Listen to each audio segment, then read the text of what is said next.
Hi everyone. अब हम लोग रिएक्ट ऐप में हमारा फर्स्ट कोड लिखने वाले हैं और यहाँ पे आप कह सकते हो यार ये तो हम लोग पहले भी कर चुके हैं ना, बहुत इजी होता है। बस app.jsx वाली फाइल में जाओ, थोड़ा बहुत HTML वाला जो कोड है इसको रिमूव कर सकते हो, कुछ न्यू कोड ऐड कर लो HTML का ही, और हो गया आपका फर्स्ट कोड। देखो ऐसे नहीं, यहाँ पे हम लोग चीज़ों को डिटेल में डिस्कस करेंगे, जैसे कि रिएक्ट जेएस में कोड का फ्लो क्या रहता है, रिएक्ट ऐप के अंदर सबसे पहले कौन सी फाइल एग्जीक्यूट होती है, हम लोग कहाँ से कोड लिखना शुरू कर सकते हैं। आफ्टर दैट app.jsx में जितना भी कोड लिखा हुआ है उसको रिमूव करेंगे, वहाँ पे फ्रेश कोड लिखेंगे और ये भी देखेंगे कि न्यू फाइल कैसे बन सकती है रिएक्ट जेएस के अंदर, और उसकी आउटपुट को ब्राउजर के ऊपर डिस्प्ले भी करवाएंगे। लास्ट में 2-3 इंटरव्यू क्वेश्चन डिस्कस करेंगे जो कि काफ़ी इंपॉर्टेंट है। सो ओवरऑल पूरा देखना इस पार्ट को, काफ़ी इंपॉर्टेंट चीज़ें आपको यहाँ पे पता चलेंगी। ऑलराइट, तो सबसे पहले कौन सी वाली फाइल एग्जीक्यूट होती है, वो होती है index.html। ये सबसे पहले लोड होती है, एग्जीक्यूट होती है आपके प्रोजेक्ट की। आप यहाँ पे दो मेन चीज़ें देखोगे, एक तो है यहाँ पे रूट डिव और एक है यहाँ पे स्क्रिप्ट टैग। स्क्रिप्ट टैग क्या कर रहा है, आपकी main.jsx को यहाँ पे लोड कर रहा है। ठीक है, तो जो सबसे पहली फाइल लोड होती है वो होती है index.html, उसके बाद जो लोड होती है वो होती है main.jsx। तो जितना भी आपका कोड रहेगा रिएक्ट जेएस वाले एप्लीकेशन में, चाहे कितना ही बड़ा प्रोजेक्ट क्यों ना हो, सारा का सारा कोड इस डिव के अंदर रहेगा हमेशा। राइट, मैं यहाँ पे आपको दिखा भी देता हूँ। अभी आप यहाँ पे देखो, एक बॉडी टैग है, इसके अंदर दो चीज़ें हैं बस। ठीक है, एक रूट वाली डिव एंड सेकेंड है आपके पास स्क्रिप्ट टैग। अब अगर मैं यहाँ पे इंस्पेक्ट एलिमेंट करता हूँ, देन यहाँ पे आप लोग देख सकते हो कि इस रूट के अंदर बहुत सारा कोड आ गया। अब ये कहाँ से आ गया, अभी मैं आपको बताता हूँ। सारी एक एक फाइल के बारे में इस पार्ट में नहीं बताऊंगा, उसके लिए एक अलग से पार्ट आएगा जहाँ पे हम लोग प्रोजेक्ट के स्ट्रक्चर को और फाइल्स को अच्छे से समझेंगे। अभी के लिए बस कोड फ्लो समझ लो। सबसे पहले index.html ये वाली फाइल लोड हुई, ठीक है, उसके बाद में main.js फाइल इसके अंदर इंक्लूड हो रही है, लोड हो रही है, तो यहाँ पे पहुंचे। अब इसने क्या करा, document.getID की हेल्प से रूट वाले डिव को ढूंढा जो हम लोगों ने यहाँ पे लिखा हुआ है। Let me open this file once again.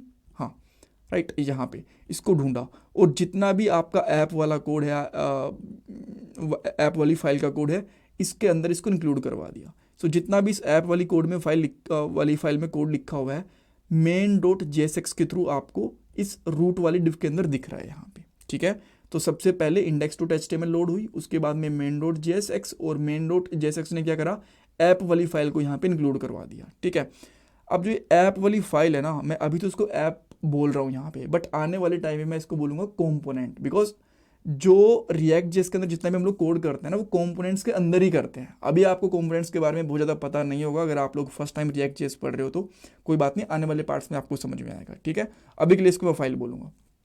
तो यहाँ पे क्या कर सकते हैं, जितना भी यहाँ पे कोड लिखा हुआ है इसको हम लोग चाहे तो ऐसे रिमूव करेंगे और यहाँ पे लिख देते हैं h1 और यहाँ पे डाल देता हूँ हेलो रिएक्ट, और यहाँ पे एक एल और लगा देते हैं, लग गए भाई, और यहाँ पे आपको आउटपुट दिख गया। अब आप बोलोगे सेंटर में कैसे आया, कोई CSS तो यहाँ पे अप्लाइड नहीं है, और ये ब्लैक भी क्यों है CSS अप्लाइड। यहाँ पे आप देखोगे index.css आपकी main.jsx के अंदर है। अगर मैं इसको कमेंट आउट कर देता हूँ तो अब यहाँ पे इस तरीके से आ गया। ठीक है, सो आप ये कह सकते हो कि आपको जो आपका फर्स्ट काम करना है वो app.jsx वाली फाइल के अंदर ही करना है। ठीक है, सो HTML के अंदर तो हम लोग कुछ भी काम करते नहीं है, और इस फाइल का main.jsx का बस इतना काम होता है कि आपके ऐप वाली फाइल, यानी ऐप वाले कंपोनेंट को उठा के रूट वाली जो डिव है उसके अंदर अटैच कर दे और यहाँ पे रिएक्ट के ऊपर से कवर मार दे। ठीक है, यानी कि रिएक्ट को बूटस्ट्रैप कर दे। बूटस्ट्रैप का मतलब होता है कि एक तरीके से रैप कर देना, चढ़ा देना। ठीक है, ओके, ये चीज़ें हमें समझ में आ गई। अब जितना भी कोड है ना इसको हटा दो यहाँ से, इसको फ्रेश लिखते हैं। अब आप यहाँ पे देखोगे आपको कुछ भी नहीं दिख रहा, बेसिकली आपको एरर दिख रहा होगा। आप अगर यहाँ पे ओपन करोगे ना कंसोल तो यहाँ पे आपको एरर दिख जाएगा। ठीक है, बट एनीवेज, सो अब हम लोग क्या करते हैं, यहाँ पे app.jsx में जाके एक फंक्शन बनाते हैं। ठीक है, इस तरीके से मैंने एक फंक्शन बनाया, उसके आगे मैं कुछ भी नाम लिख देता हूँ, जैसे मैंने लिख दिया यहाँ पे एप्पल। ठीक है, एप्पल लिख दिया, कोई दिक्कत नहीं है, और इस फंक्शन को बेसिस दे देंगे इस तरीके से, और यहाँ पे मैं रिटर्न करके कुछ भी लिखता हूँ, जैसे कि मैंने यहाँ पे लिख दिया एक h1 टैग लिख दिया मैंने यहाँ पे, और यहाँ पे कर दिया हेलो। ठीक है, ये कर दिया, एक बहुत ही बेसिक सा फंक्शन है, इसके अंदर कुछ भी नहीं है। अब मैं यहाँ पे कर देता हूँ इसको एक्सपोर्ट डिफ़ॉल्ट, और यहाँ पे लिख देता हूँ एप्पल। अब मैं यहाँ पे आता हूँ ब्राउज़र के ऊपर, इसको रिफ्रेश करूँगा और आपको यहाँ पे हेलो दिख गया।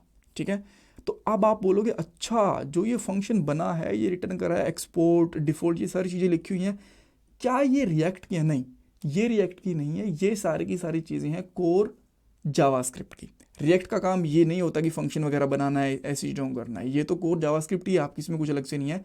रिएक्ट का काम होता है कि JSX की हेल्प से आप लोग ये जावास्क्रिप्ट के अंदर ही यहाँ पे HTML लिख पाओ, इस HTML का यूज़ करके इसमें कोड वगैरह कर पाओ एंड ब्राउज़र के ऊपर उसको प्रॉपरली रेंडर कर पाओ, ठीक है।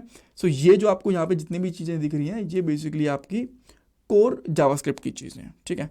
सो मैंने यहाँ पे एक नॉर्मल सा लिख दिया, अब मैंने यहाँ पे एप्पल लिख दिया, बट यहाँ पे जो आप देखोगे ना इंपोर्ट हो रहा है app.jsx से, वो ऐप हो रहा है, इससे कोई फ़र्क नहीं पड़ता। जो भी आप यहाँ पे नाम लिखोगे बस उसको आगे यूज़ करो, और जो भी यहाँ पे एक्सपोर्ट करोगे उससे भी कोई जो भी आप नाम चाहते हो यहाँ पे रख सकते हो, इससे कोई फ़र्क नहीं पड़ेगा कभी भी, ठीक है। बट बेटर ये है कि मैं यहाँ पे ऐप ही रख दूँ इस तरीके से। मैंने यहाँ पे ऐप रखा और इसको भी मैंने यहाँ पे ऐप कर दिया, देन स्टिल ये परफेक्टली काम कर रहा है, यहाँ पे आप देख सकते हो, कूल।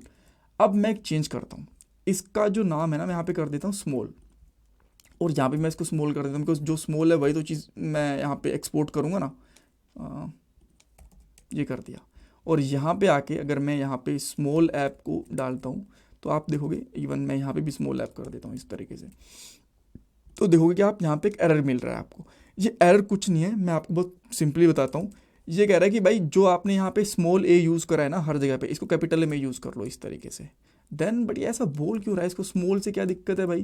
देखो दिक्कत ये है, मैं आपको बस पहले ये नाम चेंज कर देता हूँ वापस से, देन मैं आपको बताता हूँ। देन ये हो गया, ठीक है, अब ये प्रॉपरली काम कर रहा है। जो भी हम लोग टैग्स यूज़ करते हैं ना HTML के, वो होते हैं स्मॉल लेटर के साथ, ठीक है। जैसे कि डिव है, यहाँ पे बॉडी है, अगर मैं यहाँ पे लेट से इनपुट फील्ड लेता हूँ कोई भी, राइट, तो हमारे सारे के सारे स्मॉल लेटर के साथ स्टार्ट होते हैं। और जो हम लोग यहाँ पे कंपोनेंट्स बनाते हैं वो हमेशा कैपिटल लेटर के साथ ही स्टार्ट होने चाहिए, तभी रिएक्ट को इंटरनली समझ में आता है कि ये जो कोड लिखा हुआ है ना, ये हमारा एक रिएक्ट का कंपोनेंट है, HTML का टैग नहीं है, ठीक है। अदरवाइज आप यहाँ पे देखोगे ना, जैसे मैंने यहाँ पे टैग यूज़ कर रखा है डिव, इसी तरीके से मैंने ऐप वाला कंपोनेंट यूज़ कर रखा है।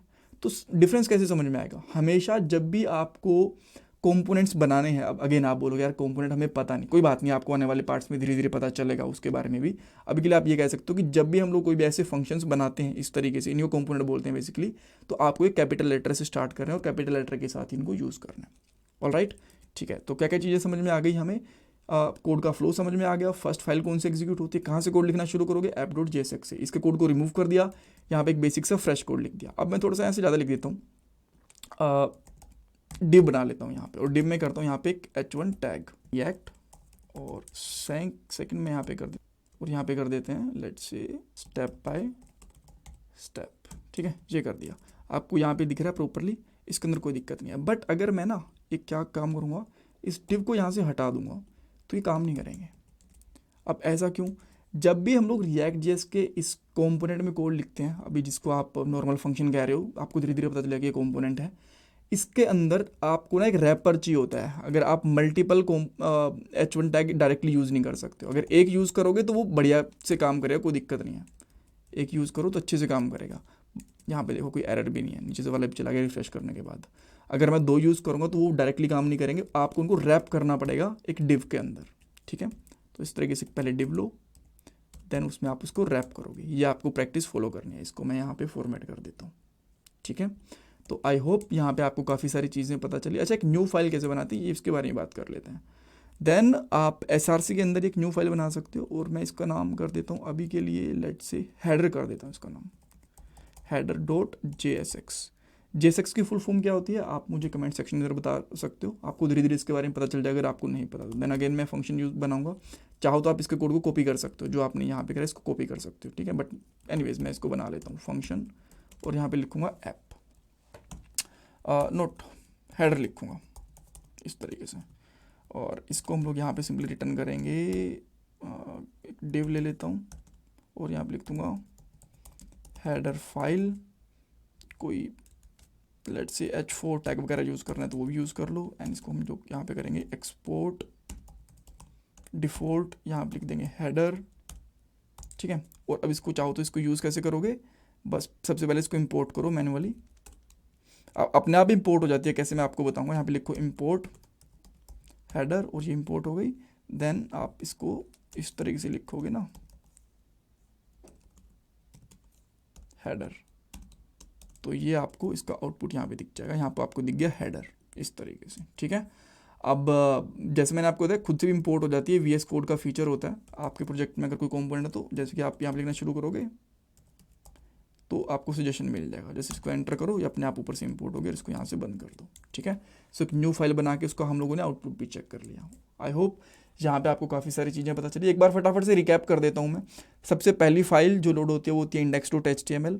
उसके बाद में जो सेकंड फाइल लोड होती है वो होती है आपकी main.jsx। जो आपका रूट डिव होता है इसके अंदर सारा का सारा आपका रिएक्ट का जितना भी कोड करोगे वो यहाँ पे इंक्लूड होगा। और वो कैसे इंक्लूड होगा, main.js के अंदर हम लोग रूट वाले आईडी को गेट करके इसके अंदर हमारा ऐप वाला कंपोनेंट जो फर्स्ट हमारा कंपोनेंट होता है या फिर अभी के लिए फाइल कह सकते हो वो इंक्लूड होती है। जो जहाँ से आपको काम शुरू करना है वो app.jsx से। जब थोड़े एक्सपर्ट हो जाओगे तो आप लोग चाहो तो main.js के अंदर भी चेंजेस वगैरह कर पाओगे, जो कि हम लोग आगे करके देखने ही वाले हैं। आफ्टर दैट यहाँ पे आप कोड लिख सकते हो। न्यू फाइल बनानी होगी तो न्यू फाइल बनाओ और फर्स्ट लेटर इसका कैपिटल रखना है। इसको एक्सपोर्ट डिफ़ॉल्ट करो। एक्सपोर्ट डिफ़ॉल्ट के अलावा भी ऑप्शन होते हैं जो आपको आने वाले पार्ट में मैं आपको बताऊंगा। देन यहाँ पे यूज़ हो जाएगा और आपको यहाँ पे इस तरीके से आउटपुट मिल जाएगा। आई होप चीज़ें आपको समझ में आई होंगी। इंटरव्यू क्वेश्चन, एक लास्ट पार्ट में मैंने ये पूछा था कि लाइब्रेरी और फ्रेमवर्क इन दोनों के बीच में क्या डिफरेंस होता है। देखो, लाइब्रेरी के फ्लो को आप खुद कंट्रोल करते हो, फ्रेमवर्क का खुद का अपना फ्लो होता है, आपको उसके हिसाब से चलना पड़ता है, ठीक है। ये एक मेजर डिफरेंस होता है।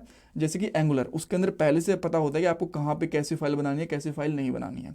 रिएक्ट के अंदर आप फ्री फॉल कर सकते हो, जहाँ मर्जी फाइल बना लो। ये बात अलग है कि हम लोग अभी SRC वाले फोल्डर के अंदर ही फाइल वाइल बना रहे हैं वो स्ट्रक्चर्ड तरीके से। अगर बाहर बनाओगे तो ऐसा नहीं है कि चलेंगे नहीं, तभी चीज़ें आपकी प्रॉपरली चलेंगी, कोई इशू नहीं आने वाला, ठीक है। तो फ्रेमवर्क का खुद का फ्लो होता है, आपको उसको फ्लो को यूज़ करना होता है, स्टैंडर्ड होता है ये। और लाइब्रेरी का फ्लो आप खुद डिसाइड कर सकते हो, ठीक है। एंगुलर एक फ्रेमवर्क है, रिएक्ट एक लाइब्रेरी है। ये आपको एग्जाम्पल मिल गए इनके।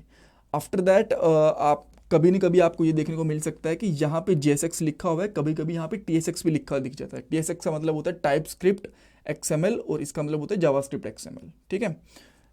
ओके, सो और क्या क्वेश्चन बन सकता है हमारा यहाँ पे।